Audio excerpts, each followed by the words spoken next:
Hey guys, it's Sami, and this is Wrestling Unlimited, as it's Monday, and that means tonight was Monday Night Raw. As far as tonight's Monday Night Raw does go, pretty good episode on Monday Night Raw. Kind of newsworthy with a bunch of, well, not a bunch, but like 2 matches being announced for the Money in the Bank pay-per-view, 2 more wrestlers qualifying for Money in the Bank ladder matches.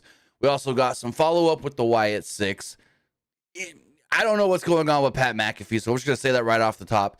If you guys ask in the chat, we don't know what's going on with Pat McAfee. We haven't seen any reports or anything on why he missed the show in his hometown.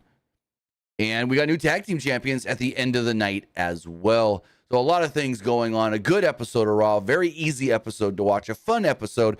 Wouldn't call it as good as last week. And I don't know if anything can measure up to last week with the way last week ended. But overall, I enjoyed tonight's Raw. We got Luke here with us as well. Luke, what did you think of tonight's Monday Night Raw? I enjoyed tonight's Raw. I really did. It was very interesting to me how they handled the Chad Gable stuff. Yeah, that was I didn't really expect a little weird. I didn't really expect that. We'll get to it, but I would just say I expected the security to come out with him. Yeah.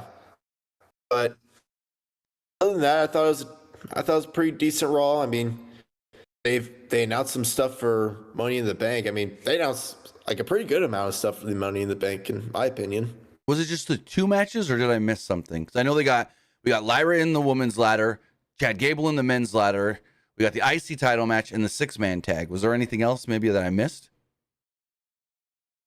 As of right now, that's it. But I think it's 5 matches total announced. They might announce Liv versus Zelina Vega as well, maybe next week. That's next week on Raw. Oh, that's for the title next week? Yes. That match is for the title on Raw. Oh, never mind then. Right. But they like to do that. If you pay attention over the last year, they did it a lot with Gunther. They like to put a title match on one of the go-home shows instead of on the pay-per-view. So that's why I believe they're doing this on Raw. Makes sense. Yeah. I mean, they should have a women's match on, besides the women's ladder match, they should have a women's title match on Money in the Bank, because I don't think Bayley's retaining, going to be defending her title at Money in the Bank. Unless they tease something this week or next, because they didn't really set anything up last week for Bayley. The only thing they did with Bayley last week really was they had Blair Davenport come up and be like, your girl Naomi's in a qualifying match against me, but I'm going to win Money in the Bank and cash in on you. So that's all we got with Bayley last week. So if they were to put Bayley on the Money in the Bank pay-per-view, I have no clue who she would defend against. Maybe Tiffany Stratton, because they're kind of doing something with Tiffany and Nia Jax. Nia is the challenger at SummerSlam, so maybe Tiffany to soften up Bayley, or maybe even try to take the title from Bayley. I don't know. That's just a prediction. I mean, maybe just do Tiffany as someone to face Bayley beforehand, then do Nia Jax at SummerSlam. Yeah, maybe Nia and Tiffany attack Bayley backstage, and then Tiffany's or Bayley wants revenge, and then Tiffany's I'll fight you, or whatever. I don't know. Just spitballing some ideas to get stuff on the show. I mean, do you think Nia actually wins the belt at SummerSlam? Probably. I think for this being the first year that the winners of King and Queen of the Ring are getting a title shot, other than when Brock Lesnar did in 2022 or 2002, I would say both will probably win the titles. I'm 99.5% sure Gunther's walking out of SummerSlam with that World Heavyweight Championship. Nia, I'm not as confident, but I'm pretty confident. I'd say give it to Nia. Why not? I mean, Bayley's run as champion's kind of been a little lackluster, in my opinion. Slightly. But again... Which, I mean... Go for it. Which, I mean, it's kind of harder because, it's the babyface, kind of hard to, be a champion as a babyface, because, heel champions are always the best champions. Everyone knows that. Well, the one thing that I think hurt Bayley was Clash at the Castle, where they did nothing to make Piper Niven feel like a viable challenger. It was just, you're from Scotland, you're getting a title shot. And so I think that overall hurt the match itself, because Piper hadn't done nothing in almost a year, really, you know?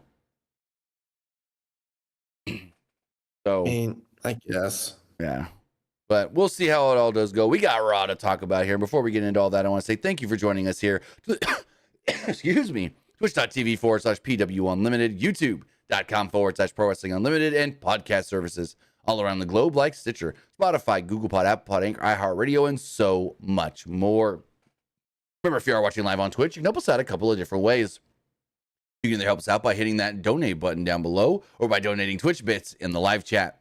Also, remember, you can help us out by subscribing to the channel, one of two different ways. You can either subscribe with a tiered subscription or you can subscribe with Amazon Prime. Because remember, if you have Amazon Prime, then you have Prime Gaming. Prime Gaming gives you a lot of cool things like free games, free stuff for games, and you always get one free subscription to any Twitch channel you want to subscribe to throughout the month. And I'd greatly appreciate it if you did right here, Pro Wrestling Unlimited. Also, remember to help us out on YouTube. Hit that subscribe button. That way you know when we post new videos. That way you know when we go live. And that way you know when we post to the community tab. If you want another way to support the channel, you can do so by hitting the join button and becoming a channel member. As a channel member, you get a lot of cool perks over there. And you can do so at just the $1 tier. The $1 tier is greatly, greatly appreciated, whether you do it as a channel member on YouTube or at patreon.com/PW Unlimited. And finally, head over to the Epic Game Store. Head over to the Epic Game Store, buy something. Whether you're buying a new game, maybe you're pre-ordering a new game like Madden NFL 25 or Assassin's Creed Shadows. Maybe you're getting into the new Fortnite Reloaded. Or you're getting in on this Epic Store Epic Savings deal with games up to 75% off. Use our code PW Unlimited at checkout and you will be supporting us at no extra cost. Maybe you're claiming the free game Freshly Frosted. Again, use our code PWUMLIMITED for all Epic Games and Epic Game Store purchases. We also got some new Marvel skins available in Fortnite. So if you're going to go buy any of those, we got Marvel skins and Metallica stuff. Well, that's a crazy one. Metallica in Fortnite. Fortnite Lego to be more specific. Use our code PW Unlimited, PWUNLIMITED for all Epic Games and Epic Game Store purchases. But with that, and the intro just actually played again. My bad. With that, we got Monday Night Raw to talk about as the show kicks off. There's no Pat McAfee. Michael Cole is on commentary with The Miz. And it's weird because they're in Indianapolis where Pat McAfee lives. Pat McAfee did his show earlier today with both Triple H and Michael Cole on the show. Didn't say anything that I heard about missing tonight's show. And they're just like, Pat McAfee can't be here tonight. Miz is going to join me. And I'm like, what? It's not like Pat had travel issues or something. So I don't know what happened with Pat McAfee. Early in the show, many thought maybe it was going to be with have to do with the Wyatt 6 because we've seen Wyatt stuff on his show. They did the whole "you lied" thing, and they've been messing with his production crew and whatnot. So I don't know. Very weird and interesting. So as Michael Cole is trying to tell us all this, he then says, last week the show ended with a wild scene, and then all of a sudden Drew McIntyre just walks up. He walks up and gets in the ring. And this is weird. This man 1 week ago said, I quit, and has appeared on more shows since quitting than a normal week. This man said, I quit, and then went to SmackDown. This man's never on SmackDown. So how do you quit when you're supposed to be gone and do more work? So, yeah, makes no sense. He then says to Adam Pearce later, I didn't really mean it. Like, what? So dumb. But anyways. I mean, I feel like they could have done this a little better, in my opinion. I do too. Maybe it was like, I quit, but then he realized, Punk's going to be on SmackDown. I'm going to go beat the crap out of him. Never mind, I didn't quit. Well, that's basically what it is, but just the way it was all delivered tonight just didn't really work for me.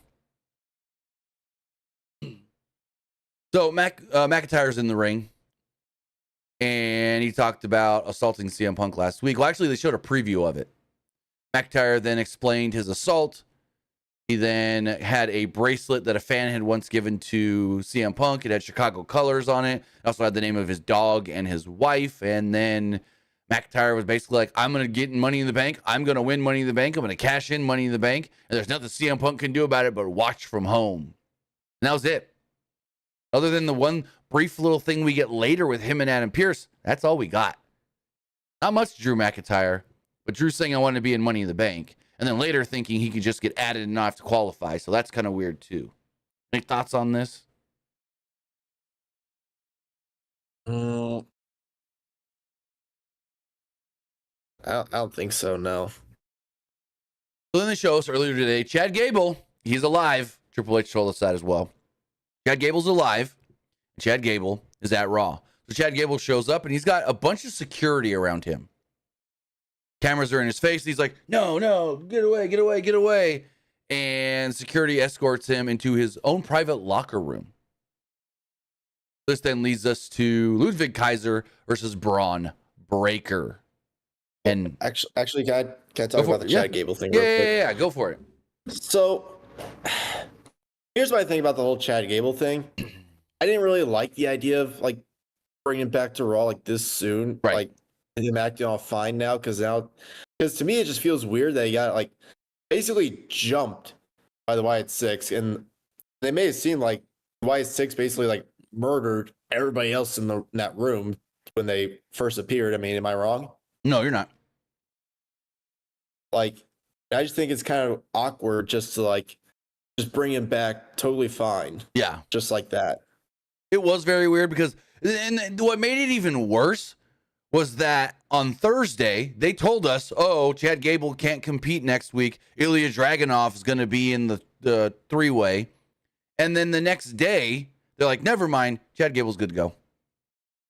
So was there something up with Gable to where they thought maybe he was hurt? And so they had to pull him from, I don't know. Very weird. That's the only thing I can think of is maybe something happened and they thought he suffered an injury and then they realized he didn't suffer an, I don't know. Now I'm just trying to add to the, I don't know. I'm trying to make sense of something that doesn't make sense and I shouldn't be doing that. I honestly had no issue with that Wyatt Six segment. I thought it was amazing. Oh yeah. I didn't have any issue putting Chad Gable in there, but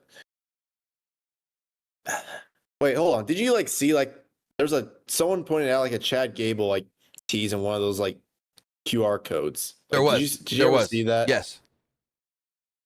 I can't remember what it was though. It was it said something about victim and CG. Yeah, I saw someone on Twitter mention that. Yeah. And everybody's like, oh, maybe that's why Chad Gable was laid out in that room. But I don't know. I just thought it was kind of weird just Same. to have him come back all good to go, fine, act like nothing was happening. I just didn't really like that. Yeah. The only thing he did is he played it up like he was a little paranoid. He was looking around to see if they were going to jump him again. But no explanation on how he got jumped, who actually attacked him, how they actually attacked him. So very odd, I would say, the whole thing. Even the whole Wyatt Six thing tonight. Bo's promo tonight was really good about Bray, but it didn't really give us much follow-up of why they did what they did last week. That's the only thing that I would criticize. I like the whole thing of Uncle Howdy, asking Bo about loss and said, well, have you been since your brother died or whatever it was? I have it written down. But dude, that's that was probably a tough segment for Bo to do. Well, you could feel his real emotion speaking about Bray Windham. You could feel it for sure. But with that, I do want to say thank you to Esports Gaming Rules on Twitch for resubscribing with a tier 1 subscription for 25 months.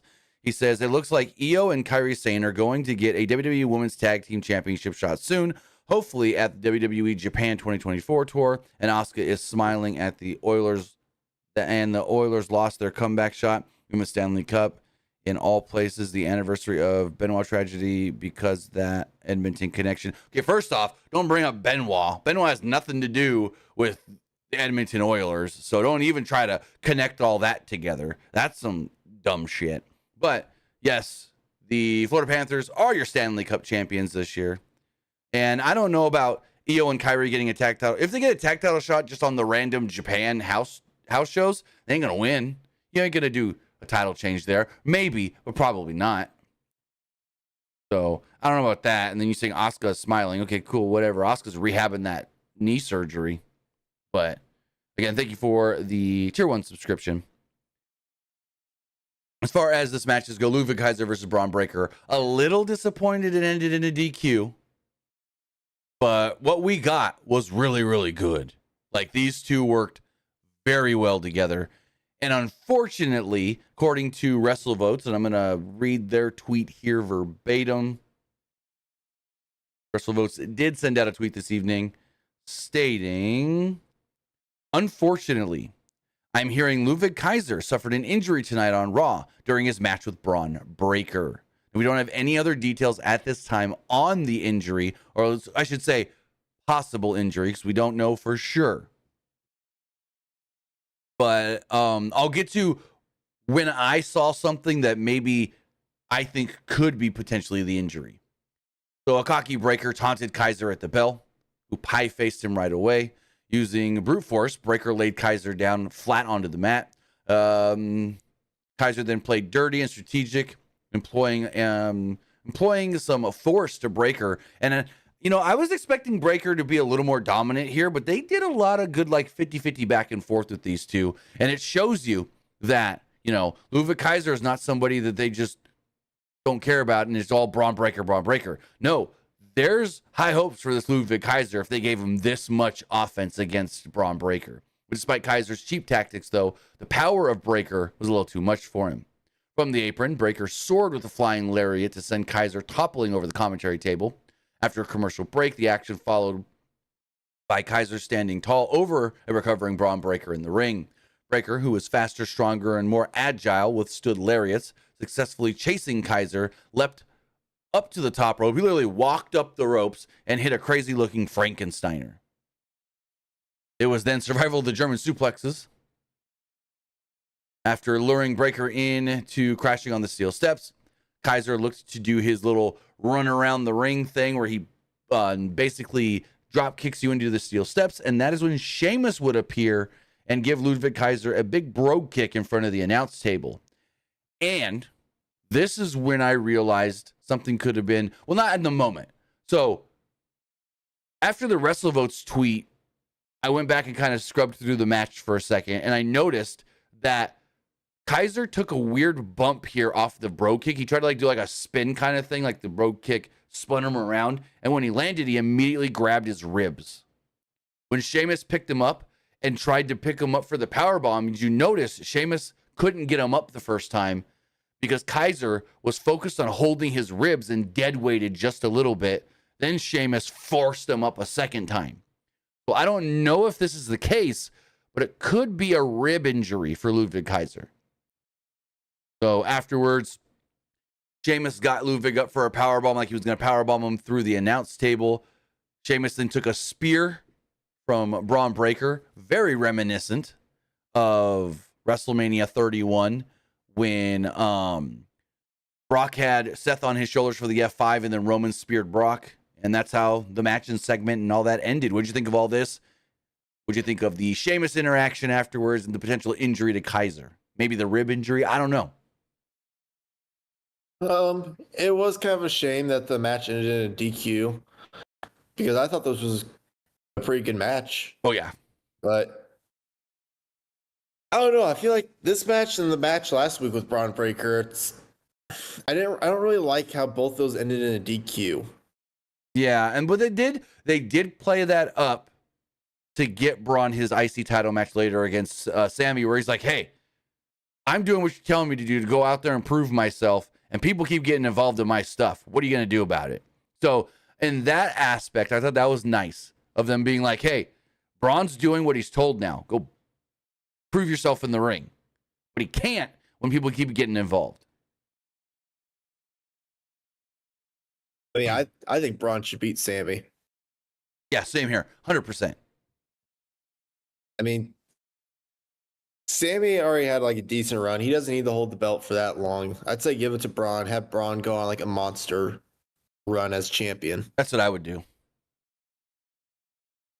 Have him be like another Gunther almost. I wouldn't go as long, but I get what you're saying. Not as long, but like and be as dominant as Gunther was whenever Gunther was champion. Right. Also, I forgot Have him that. at least Oh, go for it. Go for it. like honestly, I would have him hold it like until Royal Rumble. Yeah, that wouldn't be a bad idea. Have him hold till Royal Rumble, and then like or at least have him lose it before Royal Rumble. Then when he enters the Rumble, win it, and then face Cody at Mania. Oh, that'd be awesome. That'd be great. Also, but it is also like sorry, I keep cutting you off. You're fine. You're fine. I think right now it's just too soon to predict that, though. Yeah. So I didn't ask you. What are your thoughts on the Indianapolis announcement today? So the 2025 Royal Rumble will be in Indianapolis on February 1st, which is the first time that the Royal Rumble will not be held in the month of January. And then they're going to get a future WrestleMania.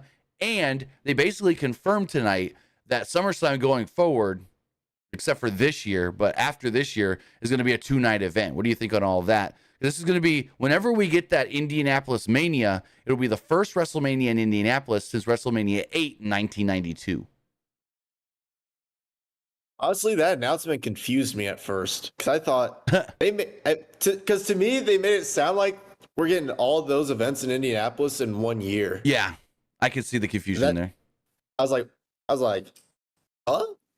I think it's going to be in Vegas next year. Right, and here's the thing. We know that the 2026 SummerSlam is in Minneapolis. We don't know 2025 SummerSlam. So, are we to think maybe that SummerSlam and the Royal Rumble are going to be in the same city, in the same building, in the same year? Could it? Or is Indy going to get the 2020? Maybe. Here's what they can do.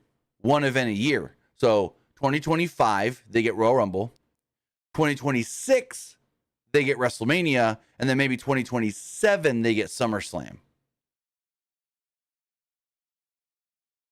So you're saying 2026, they get Royal Rumble? I mean, not Rumble, Mania. Yeah, because we know 25 is Vegas. We don't know 26 and so forth. Honestly, I'm excited for it. I really am. It'll be the closest opportunity for me to go to a Mania. Okay. Because it'll be in Indianapolis. So I'm excited for it. How far is Indianapolis from you? Let me check real quick. It's driving distance. Shit, it's less than a 10-hour drive for me. It is 3.5 for me. That's it? Oh, dang. So yeah. I could literally just drive there and like stay the night. Then if I want to go to, I mean, I assume they're gonna do 2 nights. Yes, till then. Yeah, going forward, WrestleMania is 2 nights because they know they could sell it. I mean, I don't know if I'll be able to go 2 nights. I mean, we'll see. Mm-hmm.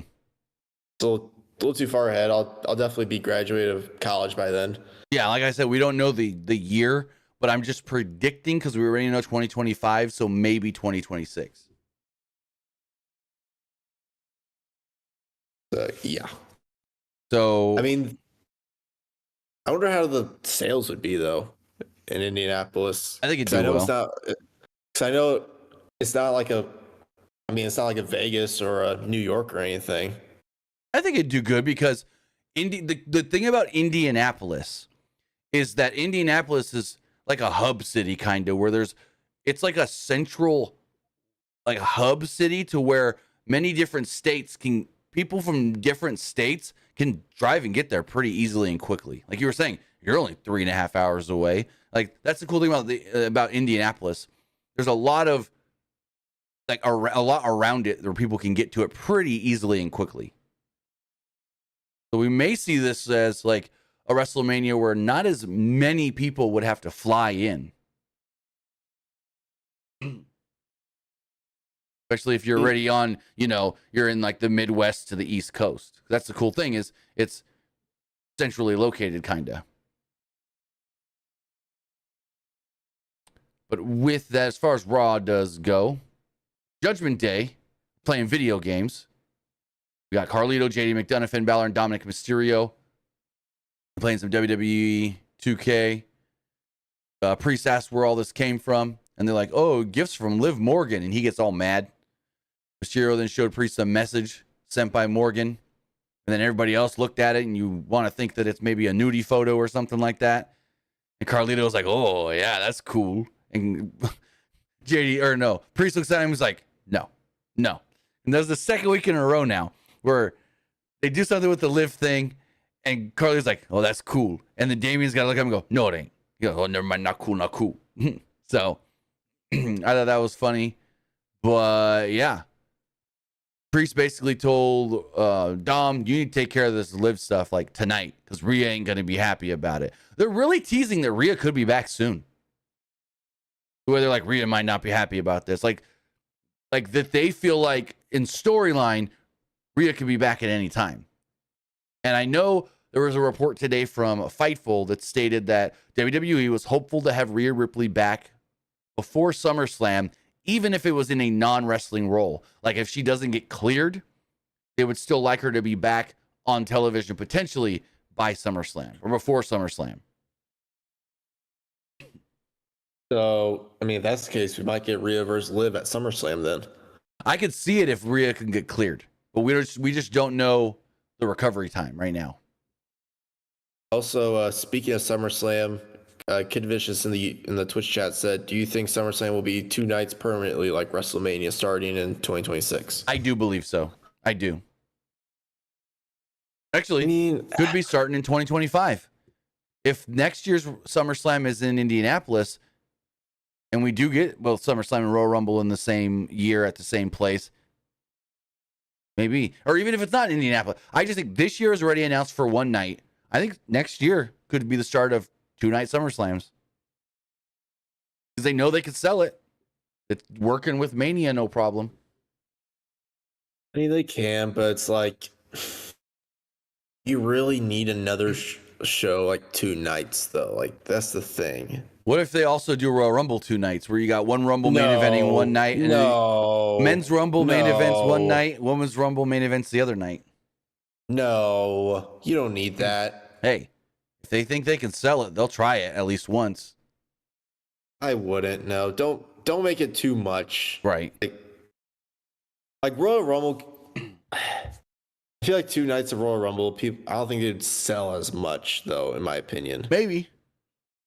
No, I don't think it would. If you split it and tell people you only get 1 Rumble a night, and if you want to see both Rumbles, you got to go to both shows. No, I wouldn't. I don't think it's gonna. I don't know about that. I wouldn't do it. No. So we kind of slightly already talked about this, but Braun Breaker was in the back with Adam Pearce. He was yelling at Adam Pearce about, people keep getting involved in my stuff. I'm just trying to have matches and prove myself, and these people keep getting involved. What are you going to do about it? I want a shot at the IC title. I can't, earn my way to it if I can't complete my matches. Adam Pearce is like, I understand. I get where you're coming from. I'll see what I can do about it. Braun turns around. Boom, there's Sami Zayn. Sami Zayn's standing there. He looks at Braun Breaker. He goes, you know what? Hey, Adam, let Braun know that I will give him a shot at the Intercontinental Championship at Money in the Bank. Adam Pearce kind of looks at both of them and goes, okay, well then, it's official. So at Money in the Bank on July 6th, it will be Sami Zayn defending the championship against Braun Breaker. And like we said earlier, we both think that Braun should win the belt. Any other thoughts on this? Yeah. Or we already talked about it, so. Yeah, we already talked about it, but yeah, I do think Braun should win the belt. Yeah, 100%. Like, easy prediction there. Or at least you would think. Because I thought Chad Gable winning a Clash was an easy prediction too, and that didn't happen. As we move forward, we had, speaking of Money in the Bank, a women's Money in the Bank ladder match qualifier. It was Lyra Valkyria, Kairi Sane, and Shayna Baszler. So early on in this match, Sane would take the brunt of the offense from Baszler and Valkyria before using her agility and aerial maneuvers to send them over the top rope. She continued to remain dominant after the commercial break, and she looked like she was laying some of this stuff in. She looked like she was working kind of stiff for some of this match, and that's kind of the Kairi Sane thing. She's just, she's got that stardom mentality still of work stiff, make it look real. She makes it sometimes look real. But Baszler grappled with both women, used her MMA style. Valkyria's power, though, and Sane's speed kept them at the advantage, despite their varying strengths.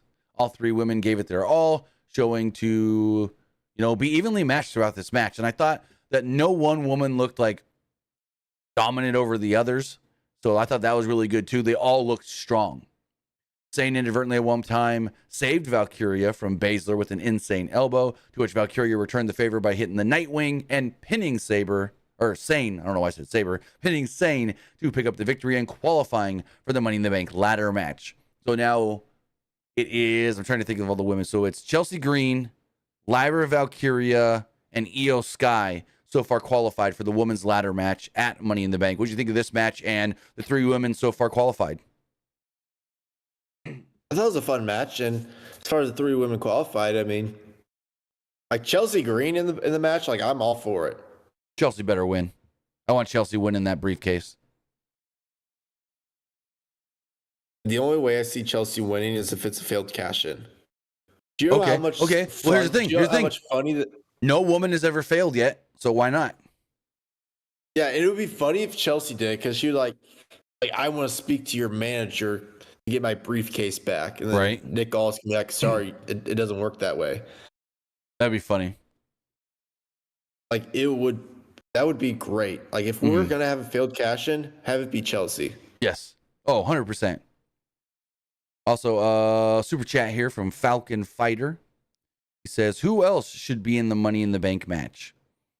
That's a tough one. So we know that there's qualifying matches next week. We'll get to the men's stuff after we talk about that match. But as far as the women's do go, there's a women's qualifying match next week. It is Zoe Stark, Dakota Kai, and Ivy Nile. This is a tough one for me to predict who wins. I'd go Dakota Kai. That's what I would think as well. But do you put two members of Damage Control in? Or is one enough? Or I mean, if you put Dakota, go for it. Well, I mean, last year we had Bailey and Io in the women's, so maybe like Io's about to win, or maybe she's like cussing out like Dakota, be like, "Hey, like help me get this briefcase." You think it could be the implosion of Damage Control? I don't know. Like, do you think Damage Control has reached its peak? A little bit. I mean, I don't know if I'd break them up quite yet, but I would wait till like after War Games. Right. But yeah, I do feel like right now maybe like Damage Control has like reached its peak a little bit. Maybe it's like time for them to move on. Mm-hmm. But yeah, I can see out of those three, I mean, I could see Zoe winning, but of the three, Dakota just for some reason stands out more to me. She does, but like, you know what? Screw it. I'll go Zoe. Why not? So Adam Pearce and Drew McIntyre are backstage, and Adam Pearce wasn't there. What about a SmackDown qualifying match? Did they announce any? If they did, I missed it then. I thought it was the one with like Blair Davenport in it. Oh, you're right. It's Blair Davenport, Naomi, and oh crap, who's the third? Blair Davenport, Naomi, and Candice LeRae? No. So yes. So it's Blair Davenport, Naomi, and I think Indy Hartwell. And then there's Jade, Candice LeRae, and somebody else. I know they announced two women's qualifiers for SmackDown. Let me see. Hold on. SmackDown.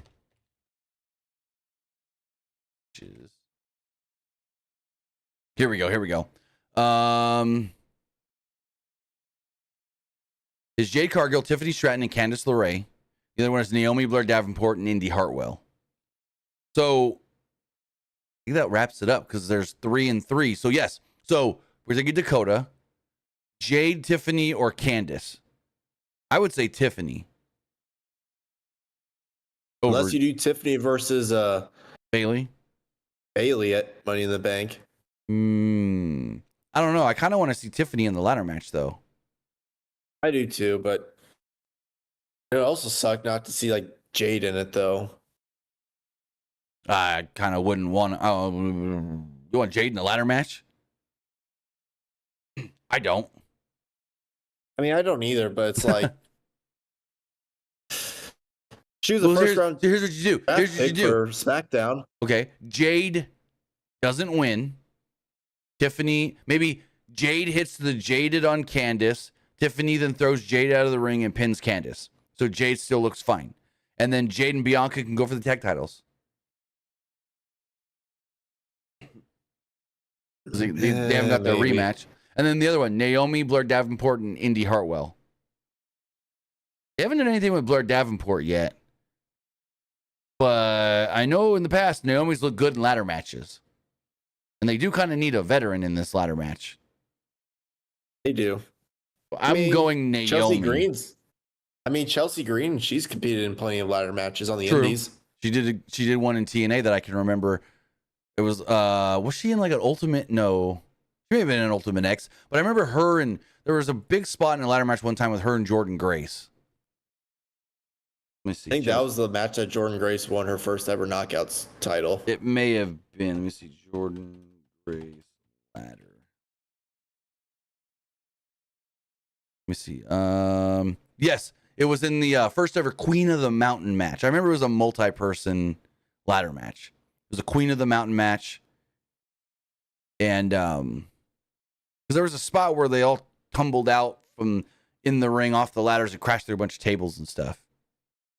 It was Chelsea and Deonna Purrazzo fell through tables onto the outside. So, yeah, Chelsea does have ladder match experience as well. Esports Gaming Rules with bit donation says, I never forgot the last time WrestleMania was in Indianapolis because everyone thinks we were going to get Hogan versus Flair, but that is so much behind the scenes drama before and even after WrestleMania 8. Yeah, that is a whole thing that we can get into another time. And then he also sent another donation. Says, do you think Shane McMahon is going to show up in AEW even at Forbidden Door 2024? No. I don't think we get Shane at Forbidden Door. I don't think we get Shane at all in AEW. What do you think? I don't know where this all came up So with. it all comes from Jim Ross. I guess somebody asked Jim Ross on his podcast, what's the wildest person you could see showing up in AEW that no one would expect? And he's like, maybe Shane McMahon. And then it kind of ballooned from there. No, I would. Why the heck would Shane want to go to AEW? Because he doesn't want to work for Triple H, but he wants to do something in wrestling. I don't know. Is that the whole thing? He doesn't want to work for Triple H? Oh, I don't know. It's just me. I don't know. I know there's been slight drama between them in the past. I don't know. But moving forward, Drew McIntyre's in the back with Adam Pearce. Basically, Adam Pearce is like, I thought you quit last week. And he's like, no, I didn't. And then he's like, well, put me in Money in the Bank. And Pearce is like, no, you got to earn it. You got to qualify. He's like, I got to qualify. What are you talking about? I got to qualify. And then he storms off. Then Liv walks past. We follow Liv out to the ring. We get a Liv Morgan segment. Also, speaking of Drew McIntyre qualifying, he will be in a qualifying match next week. It is going to be him, Sheamus, and Ilya Dragunov. Do you think Drew wins and qualifies for Money in the Bank? I can see it. Ooh, I got it. He's going to win the briefcase, but then Punk pushes it over. Punk pushes him off the ladder. Yep, I can see it. And then who would win the briefcase, actually? I don't know. Well, let's see. What do we got so far? We got Jimmy Uso maybe wins it. I don't know. Jimmy? You mean Jay? Or Jay, actually. That's my prediction right now. But it's okay, so we have so far qualified. Chad Gable qualified tonight. We know that why am I blanking on who's in this match? Hold on. Who's all qualified so far? It is Jey Uso, Carmelo Hayes, Andrade, Chad Gable. Then it's going to be either Sheamus, Drew, or Ilya. And then on SmackDown, it's LA Knight, Logan Paul, Santos Escobar. Something tells me Santos is winning that match on SmackDown because LA Knight and Logan Paul are going to screw with each other. And then Drew. So if everybody in it, I think Jey Uso. I wouldn't say against, but I wouldn't be shocked if they put it on Carmelo Hayes, the heel. Mello in the bank? Yeah. Here, Does what? he do a successful cash in?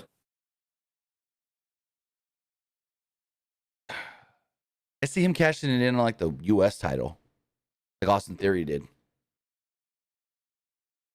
I remember what Elliot Knight said on SmackDown last week. I'm gonna win Money in the Bank and cash it in on Logan Paul. Oh yeah, I totally forgot they can do that now. Cash it in on a mid card belt. I want someone. They'll never do it, but I want someone to win it and cash it in for tag titles. What if someone cashed in on the NXT championship? I mean, we know that could happen, kind of, because Charlotte Flair won Royal Rumble and challenged for the NXT title. What if someone like trying to think. I don't know, like, what if Chad Gable won it and cashed in on the IC title? Well, no, we already know because he said last week when Otis told him I quit or I'm done or whatever. He goes, "Well, fine. I'm gonna go win the Money in the Bank and then become a world champion without you." So he already stated that he would go for the world title.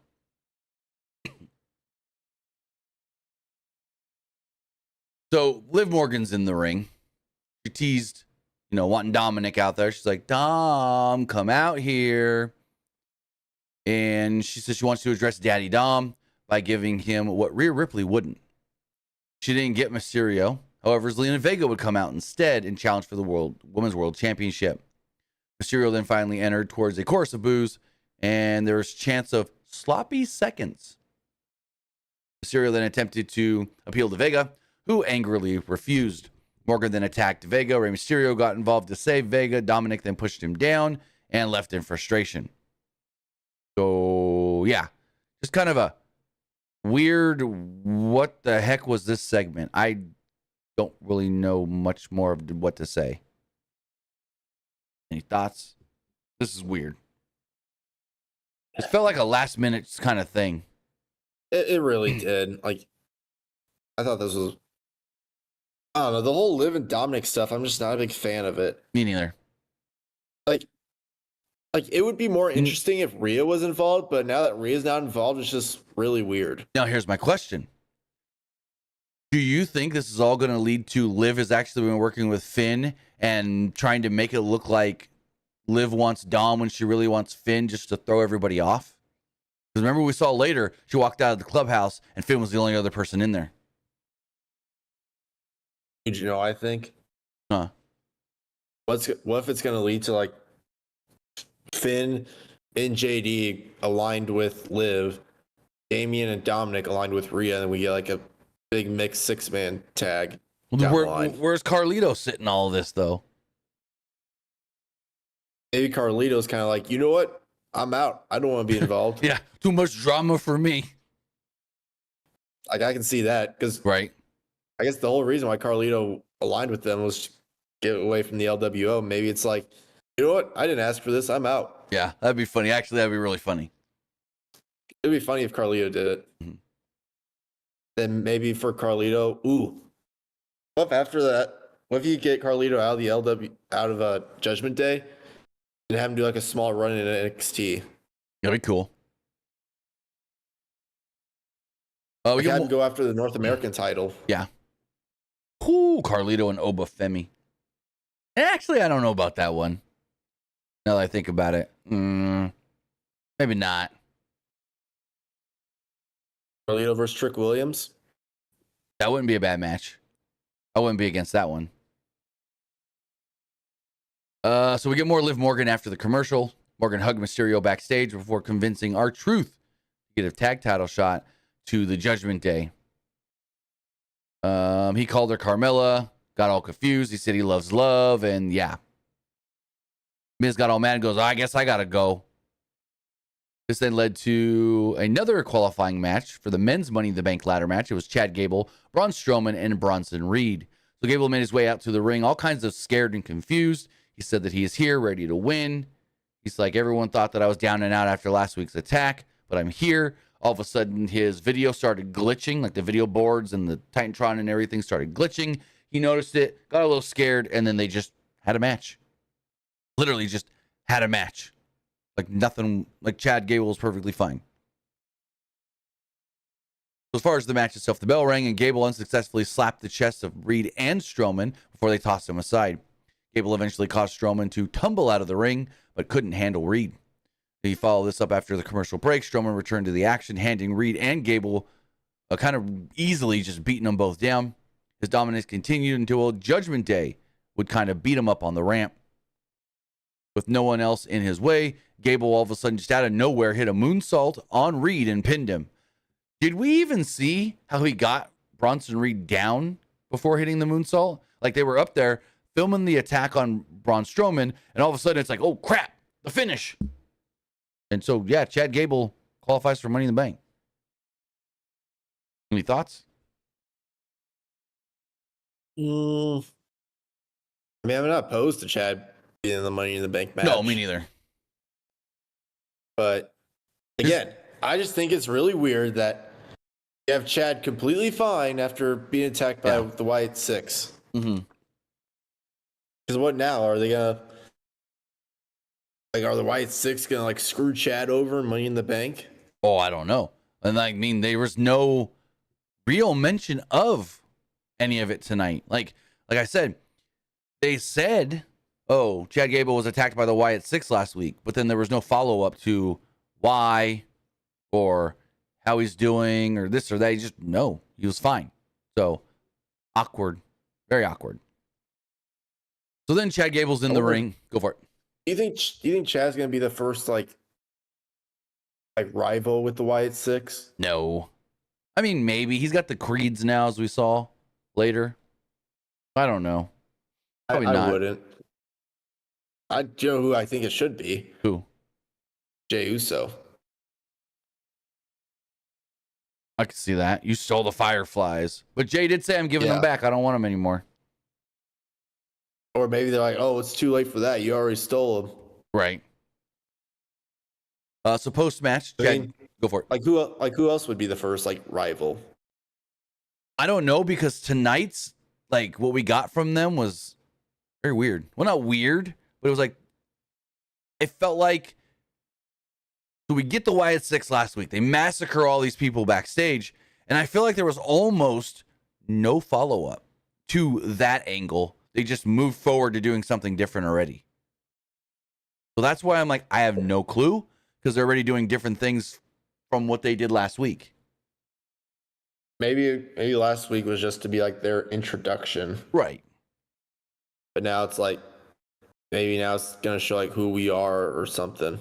Maybe Uncle Howdy. Maybe Uncle Howdy's the therapist asking them questions, and each week we're going to get in the mind of somebody else. Okay, we know that Bo Dallas's thing is he's grieving the loss of Bray, his brother. Now then we got to go forward and say, okay, what's the heartache? What's the hardship? What's the thing that's got Nikki Cross going crazy? What's the thing that's got Joe Gacy not feeling right? What's the thing that's Dexter, So it could be all kinds of things. And like I said, maybe Uncle Howdy's the therapist here. And we start getting things of him asking questions to every different member. Maybe next week they start asking Joe Gacy, how did it feel that your family, your own family, abandoned you? Mm-hmm. And hey, maybe when they get to Eric Rowan, they could bring up Brody Lee and be like, you lost one of your closest, a man that you lost two people. You lost Bray. But you also lost a man that was like a brother to you in Luke Harper.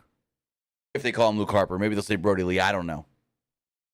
Maybe they say how did it feel that you lost your bludgeon brother? There you go. And then they showed the hammer. Yeah. So do they really do this one by one at a time each week though? I feel like that'd be too long. I could see them wanting to stretch it out. I feel like that'd be too long though, in my opinion. Maybe you could do two in one night for the rest of the No, I weeks. say they do the one at a time, stretch it out, because it's once they start wrestling, how are they going to even have matches? They're just going to have to kill people. You can't beat them, especially after last week. They got to just go out there and destroy people. So are they going to destroy extras and jobbers from the indies that they bring in? Are they going to actually destroy people on the roster? Because we saw when The Fiend first showed up and he was just destroying people. It hurt Seth Rollins. It hurt Finn Balor. It hurt The Miz. So it hurt Daniel Bryan because he had to be booked as dominant as he was, especially at first. But then he got like squashed by Goldberg. Yep. Which that hurt Bray.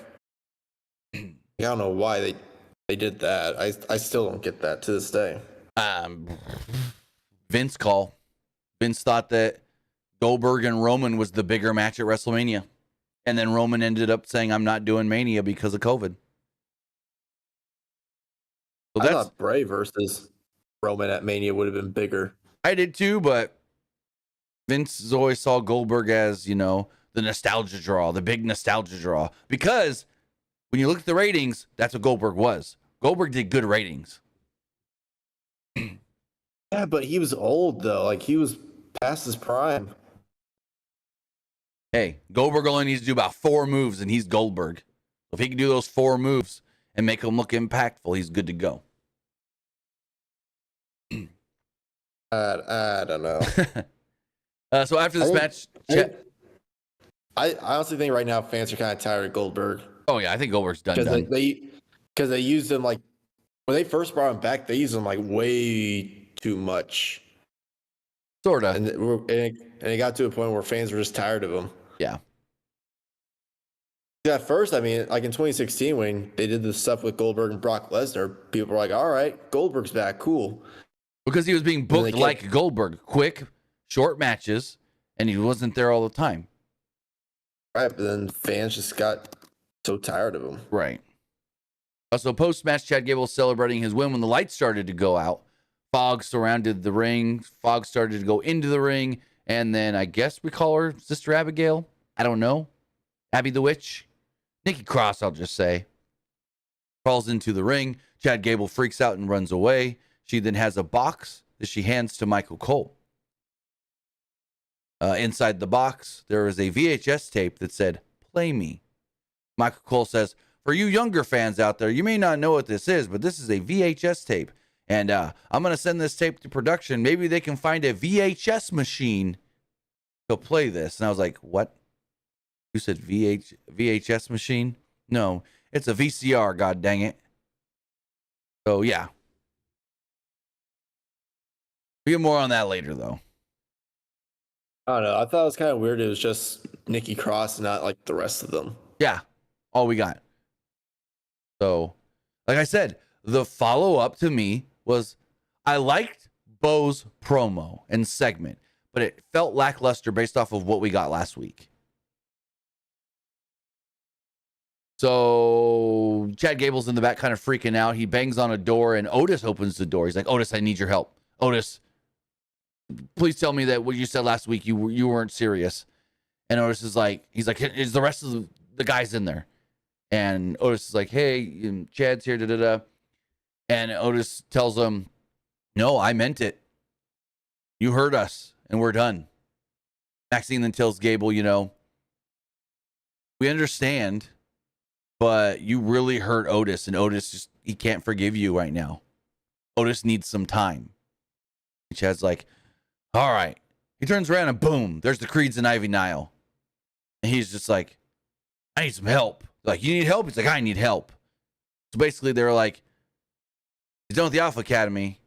Now he's with the Creeds and Ivy Nile. We'll see where this all leads to. You think the Creeds and Ivy Nile go heel with him? Stay baby faces? Where do you see this going? I can see them going heels. Mm-hmm. I mean, I thought they were decent heels whenever they were with Roderick Strong in NXT. Right, Diamond Mine. So, yeah, I can see them like being heels with Chad Gable. Ooh, what I would like is they're heels with Gable. Ivy plays it up like maybe she's still friends with Maxine and then eventually attacks her and takes her out. You know what would be actually very interesting? Huh. A way for like Chad Gable to entice the Creeds to like join up with him. It's like, "Hey, what if I bring something back that you guys lost because your old mentor like left you guys?" And he brings back Diamond Mine. That'd be cool. as a way to like entice them, be like, hey, join up with me. I'll bring back something that you guys lost because your old mentor left you. Right. And it's like, boom, Diamond Mine. Because, yeah, I totally forgot. They were never even called Diamond Mine ever again once. As soon as they came to the main roster. Left. As soon as they came to the, well, a little, no, they still were in NXT, but as soon as they came to the main roster, they dropped it. They were still Diamond Mined in NXT after Roderick Strong left. I mean, it still played up a little bit, but I think eventually they just called them the Creed Bros. Yeah. Because they still had the Diamond Mine gear for a while, too. Yeah. So then moving forward, we had a tag team match, non-title. It was the Unholy Union, Abel Fire and Isla Dawn, the women's tag team champions, against former tag team champions Kaden Carter and Katana Chance. Match was short and sweet. Carter and Chance's high speed and agility quickly laid out Fire and Dawn. This would then continue after the commercial break until Fire and Dawn made the comeback. They took time to get their... I'm not a big fan of their finish because it takes too long for them to set it up. It's kind of awkward. They do like... So, Alba Fire's finisher is a gory bomb. So what they do is she sets up for the gory bomb. Then Isla Dawn grabs for like a reverse Russian leg sweep, and then they slam the opponent down. To me, it feels a little too convoluted and too long for setting up. But they pin Chance, and there we go. So then afterwards, Damage Control run down. They attack all four women, and they lay out the tag team champions. Any thoughts on this?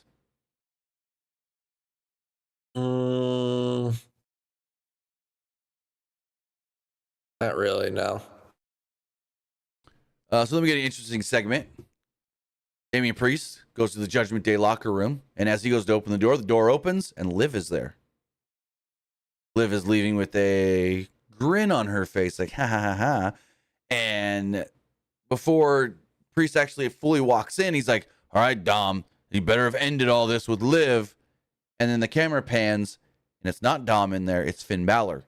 Finn's got a PlayStation controller in his hand. He jumps up, and Damian's just like, what the hell is going on? Finn's like, it was nothing. He goes, you know how shady this looks, right? And he's like, don't worry about it. Don't worry about it. Liv's actually helped us. He's like, yeah, okay. He goes, no, next week, Liv got Dom a match against Ray. And tonight, she got me and JD a tag title shot. And Priest is kind of like, okay. And then Finn was like, hey, wait, I thought you left. He's like, no, I didn't leave. I came back here to grab my title because I'm going to the ring to address my title match against Seth. And Finn's like, oh, okay. So something shady's going down with Finn and Liv. Remember, Finn took the hotel room key and tried to play it up like, oh, I only took it so Dom couldn't use it. Something going on here. Horny I boy. think it's eventually going to lead. Horny boy Finn. I think it's eventually going to lead to like Finn and JD aligned with Liv, because it's like Dom, you're crazy not wanting to be with Liv. Right. It's like, so they align themselves with Liv, and then Damian Priest and Dominic are like, what are you guys doing? Like, Liv's not in the Judgment Day, Rhea is, so we're gonna stay with Rhea. Yeah. And it's gonna lead to like maybe a big mixed tag match. So speaking of Damian Priest, go for it. And then maybe we get like Dominic versus JD, and then Damian versus Finn. That'd be cool. Or would you do the other way around? No, I would want Damian and Finn. Speaking of Damian Priest, he goes to the ring to address his upcoming title match against Seth Rollins. Priest calls Rollins out in what felt like a babyface versus babyface confrontation, which Damian Priest kind of really is more of a babyface than a heel anyways. And I thought these two really played off each other well tonight. What were you going to say? I feel like ever since he's been world champion, he's been more of a babyface. Yes, 100%. Which, I mean, he's technically supposed to be a heel. Yes. With the Judgment Day. Like, everyone in the Judgment Day besides Damian are like heels. Mm-hmm. So Priest proclaimed that he respects Seth Rollins. The former world heavyweight champion hinted that he doesn't think Priest has what it takes to be the champion for long. The crowd didn't help much as they chanted, "You suck" at Damian Priest. Rollins upped the ante by stating, you know what? If I lose, I'll never challenge again as long as you have the championship. But you got to put something on the line as well. If I win the title, you lose at Money in the Bank, you also leave the Judgment Day. And then Priest just goes, okay, I accept. That's a weird stipulation to put on there. Very weird. Why would Seth want Damian Priest out of the Judgment Day?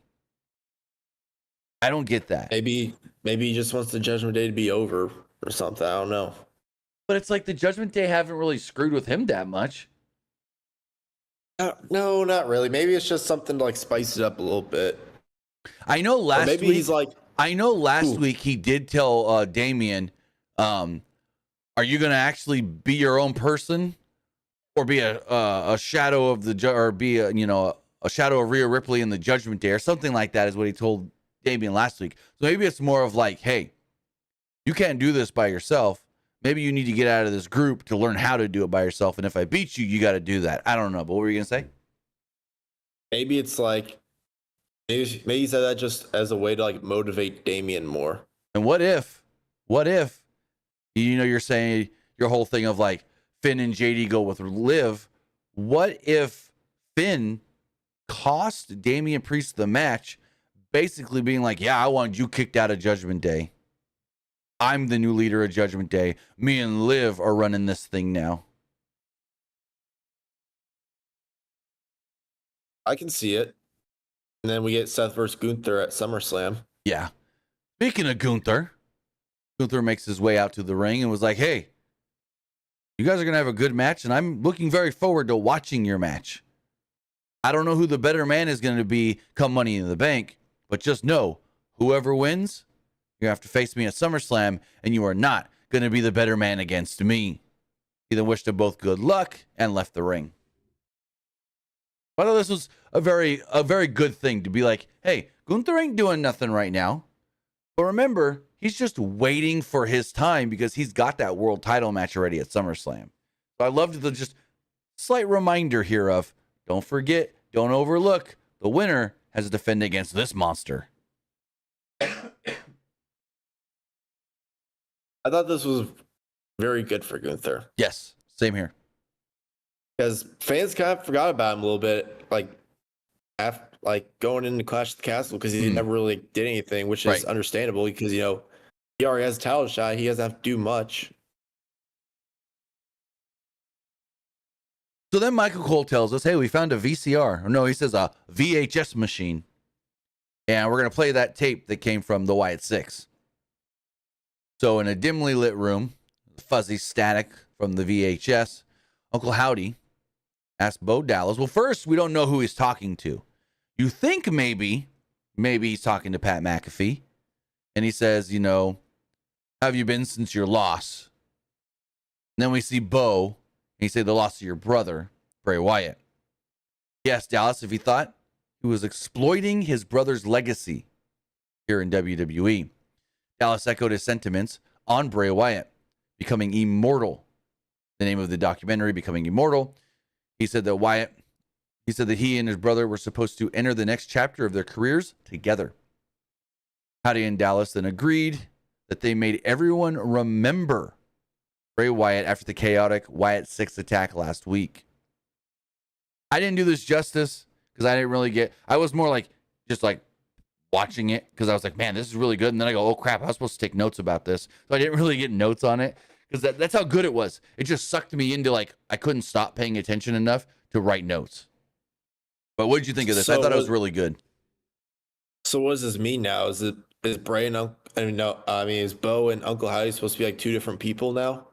See, that's my question. I don't know. Unless they're supposed to be like Bray and the Fiend, they are one person with split personalities. Yet, you never saw Bray and the Fiend together. Here we saw Bo and Uncle Howdy together.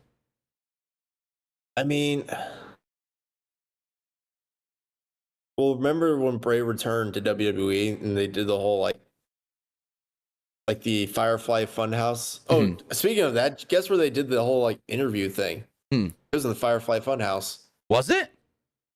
It was. Oh, I didn't even notice that. Like, did you not see like the door in the background? Like, that was the Firefly Funhouse. Hold on. I got some screenshots that I took from it. Let me see. I did not notice that at all. Let me see. Oh, yep, you're right. Here, let me pull this image up on the screen, then in case anybody else missed it. This. Whoops. Yeah, you are correct. Yeah, that's the door. There's the pictures on the wall. It's very dark, and so you could almost not see it. But yeah, there's the door. One of the pictures on the wall was this the curtain from where the Abby the Witch window was. But yeah, they filmed this in the fun house. That's really cool. That's really cool. I like that. Little subtle things. Good catch there, because I didn't catch that at all. Yeah, I thought that was like really cool actually. Yeah, because now it's like, if you think about it, you would only notice it off that last shot when you see both of them, because the tight shots on, because if I go back here, like we had this shot of Uncle Howdy, very tight and dark. You can't see anything behind him. We have this shot of Bo, very tight and dark as well.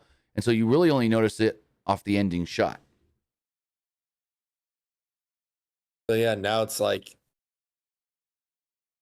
what do they do with the Firefly Funhouse? Like besides like those one-on-one interviews? That's what I'm gonna say. Maybe that is Uncle Howdy's therapist office now, if he's supposed to be a therapist. Or they can like do more vignettes, right? To, like trying to like hype them up as like a faction. Yeah. Because I wonder who they do next week now. Like, do they do Nikki Cross or? I would do Rowan, because he's also got that tie-in still with Bray as well. And you do like, how did it feel that you lost like your leader and your bludgeon brother? Right. And then maybe Uncle Howdy like hands him the hammer. It's like, you're safe now. That's a cool idea. Like he hands him the hammer. He's like, you asked for help. I'm here to help you. Because the hammer says help on it. Mm-hmm. So then we move forward to Karrion Kross versus Kofi Kingston. Nothing really to this match. This was short and just, yeah, I didn't care for this match at all. Ellering caused distraction at one point. Kingston then saw that there was an attack on Xavier Woods backstage by the Authors of Pain. The distraction then led to Karrion Kross hitting the final prayer and pinning Kofi. Like literally, it went like a minute and a half. They did the distraction with the attack backstage. It went another like 45 seconds, and then it was it. This is like maybe a 3-minute match. But yeah, nothing to this. This is kind of just meh. Any thoughts? I didn't care for the match either. I've honestly gotten bored of Karrion Kross, which I hate saying that because, you know, I love Karrion Kross. Yeah, I met him too. in real life. Great dude. It's like this stuff has been like so boring, which really sucks. Yeah, it really does. Because I love the guy. I love the guy to death. So this then leads us to our main event of the night, the World Tag Team Championships on the line. R-Truth and The Miz, the Awesome Truth, against Judgment Day's JD McDonough and Finn Balor. So we know JD and Finn won the belts. And I'm going to say this right off the jump. Super, super, super cool for JD and Finn to be able to hold tag titles together because of, you know, their history. They're, you know, how close they are in real life. Finn basically trained JD. So yeah, this is awesome to see that they are now holding the tag titles together. But as far as the match does go, I think it was, I wrote this weird. Let me see. R-Truth and JD started things off early on. The rest of Judgment Day and Liv Morgan started to run some interference to give JD a chance, which then led to Braun Strowman coming out and kind of trying to chase them all off. R-Truth then gained the upper hand at one point, went for the 10-knuckle shuffle on McDonough and Balor, nearly having the match won. Unfortunately for the champions, though, Liv Morgan would jump on the apron, and she would call R-Truth over. She gave him a big hug.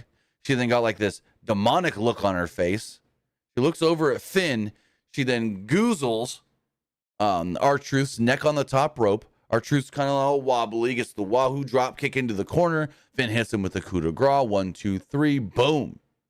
Judgment Day, new tag team champions. So JD and Finn are the tag champions. They're celebrating in the ring. We get the replay. We see them at the top of the ramp, and they're holding their belts up, and then Liv jumps in between them, right? Here's the thing. Liv jumps in between them. Finn kind of looks over like, what are you And he like shrugged his shoulder and goes, "Oh, well, whatever." And he holds his belt back up. So he's cool with Liv. Finn showed us here. He's cool with Liv when Liv kind of like jumped between them and kind of like shoves them apart, right? And Finn kind of looks like, "Whoa, what was that? Oh, it's just Liv. All right, cool." And then they all, yeah. So again, there's some shady shit going down with Liv Morgan and Finn Balor. Any thoughts on the match, the title change, and so forth? I mean, I'm kind of glad there's a title change. If I'm being completely honest, Awesome Truth kind of ran its course already. Yeah. So I'm happy for it. I really am. But now it's like, what do you do next with it? Well, like we've been saying through this whole thing, it's going to lead to something with Finn and Liv trying to take over Judgment Day. Yeah. That's like, what do you do next with Awesome Truth? Have Miz turn heel on Truth? Be like, it's your fault that we lost the tag titles? No. Miz just goes and does his thing. Truth's going to be the wacky, goofy R-Truth backstage segment guy, and that's about it. That's all I really see. If you are watching on Twitch, I did put the poll up there. But as far as next week's Monday Night Raw does go, talked a little bit about it, but we got 4 things announced so far. First off, we do know that in a men's ladder match qualifier for Money in the Bank, it is Sheamus, Drew McIntyre, and Ilya Dragunov. In a women's qualifying match, it is Zoe Stark, Dakota Kai, and Ivy Nile. We also do know in a WrestleMania 39 rematch, it is Rey Mysterio versus Dominic Mysterio. And then finally, with the Women's World Championship on the line, Liv Morgan will be defending against, Zelina Vega. With that, you know what we thought of tonight's show. Now it's time to hear what you guys thought as far as the polls do go. So let's refresh all of those. Let's see. As far as the Threads poll does go, 60% liked the show, 20% thought it was just all right, and 20% didn't like it. Looking at the Twitter X poll, 77% liked the show, 16% thought it was just all right, and 5% didn't like it. The YouTube community poll, 80% liked the show, 14% thought it was just all right, and 6% didn't like it. Some of the comments here says, another good show tonight on Raw. Versus 10 stars. Versus Raw is sad when JD is in the main event. I wouldn't say that at all. I like JD and the way he is used with the Judgment Day. I really do. This person says, Chad Gable did a better job using space to get the job done and might win Money in the Bank. Maybe. This person says, I didn't see the end with Truth and Miz and Truth lost. And this person says it was pretty good. As far as the YouTube live poll does go, 81% liked the show, 14% thought it was just all right, and 5% didn't like it. Finally, everybody that voted on Twitch liked the show. With that, guys, that's going to wrap everything up here. Remember, you can follow us, twitch.tv/PW Unlimited, youtube.com/Pro Wrestling Unlimited, and podcast services all around the globe like Stitcher, Spotify, Google Pod, Apple Pod, Anchor, iHeartRadio, and so much more. But Luke, tell them where they can find you. You can find me over at Twitter X at PetGamer_21. And you can also find me over at Twitch at Young Grasshopper Luke. With that, guys, we're going to be back on Wednesday for AEW Dynamite, the final AEW Dynamite before this weekend's Forbidden Door show on Sunday. So AEW Cross New Japan Forbidden Door is Sunday. So we'll be back on Wednesday for Dynamite, Friday for SmackDown, and then Sunday for Forbidden Door. So with that, guys, have a great rest of your night. Have a great rest of your week, and we'll see you next time. Have a good one, guys.